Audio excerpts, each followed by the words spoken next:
18 రోజులు, లక్షలాది యోధులు. ధర్మం కోసం జరిగిన ప్రపంచంలోనే గొప్ప యుద్ధం, కురుక్షేత్రం. యుద్ధం ప్రారంభం కౌరవులు పాండవులకు రాజ్యం ఇవ్వడానికి నిరాకరించారు. కృష్ణ స్వయంగా శాంతి కోసం వెళ్ళినా దుర్యోధన ఒప్పుకోలేదు. చివరికి యుద్ధం తప్పలేదు. కురుక్షేత్రంలో రెండు మహాసేనలు ఎదురెదురుగా నిలిచాయి. ఒకవైపు పాండవులు, మరోవైపు కౌరవులు. భీష్మ పర్వం కౌరవుల సేనాధిపతి భీష్మ. అతని బాణాలకు ఎదురు నిలవడం అసాధ్యం. పాండవుల సేన భారీ నష్టాన్ని చవిచూసింది. అర్జున కూడా భీష్ముడిపై పూర్తి శక్తితో యుద్ధం చేయలేకపోయాడు. అప్పుడు కృష్ణుడు ఒక రహస్యం చెప్పాడు. భీష్ముడు స్త్రీలపై ఆయుధం ఎత్తడు. అప్పుడు శిఖండిని ముందుకు పెట్టి అర్జునుడు బాణాలు వదిలాడు. భీష్ముడు బాణాల మంచంపై పడిపోయాడు. కాని మరణించలేదు. ఎందుకంటే తన మరణ సమయాన్ని తానే ఎంచుకునే వరం అతనికి ఉంది. ద్రోణపర్వం భీష్ముడు పడిపోయిన తర్వాత ద్రోణ సేనాధిపతి అయ్యాడు. ద్రోణాచార్యుడు భయంకర వ్యూహాలు రచించాడు.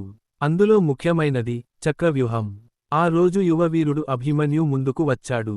అతనికి చక్రవ్యూహంలోకి వెళ్లడం తెలుసు. కాని బయటకు రావడం తెలియదు.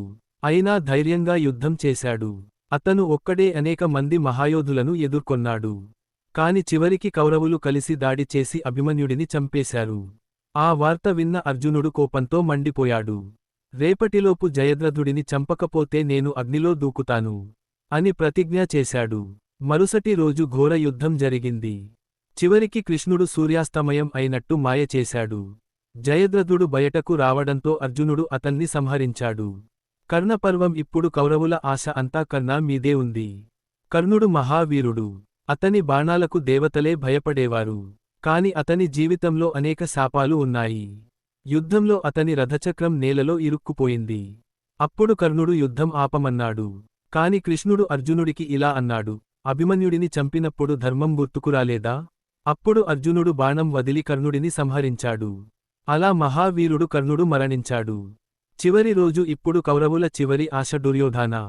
అతను ఒక చెరువులో దాక్కున్నాడు. కాని భీమ అతన్ని బయటకు పిలిచాడు.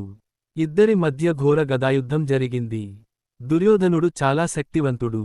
కాని కృష్ణుడి సంకేతంతో భీముడు అతని తొడపై దెబ్బ కొట్టాడు. అలా దుర్యోధనుడు నేలకొరిగాడు. కౌరవుల పరాజయం ఖరారైంది. యుద్ధం తర్వాత 18 రోజుల యుద్ధం తర్వాత లక్షలాది యోధులు మరణించారు. రాజ్యాలు నాశనం అయ్యాయి. కుటుంబాలు విడిపోయాయి. పాండవులు గెలిచినా ఆ ఆనందం వారికి లేదు. ఎందుకంటే వాళ్లు కోల్పోయింది చాలా ఎక్కువ. గీతా సందేశం ఈ యుద్ధం ప్రపంచానికి ఒక గొప్ప సందేశం ఇచ్చింది. అధర్మం ఎంత శక్తివంతమైనా చివరకు ఓడిపోతుంది. ధర్మం ఎప్పటికీ గెలుస్తుంది. కోపం, అసూయ వినాశనానికి కారణం అదే కురుక్షేత్ర మహాయుద్ధం. ప్రపంచ చరిత్రలోనే గొప్ప ధర్మయుద్ధం.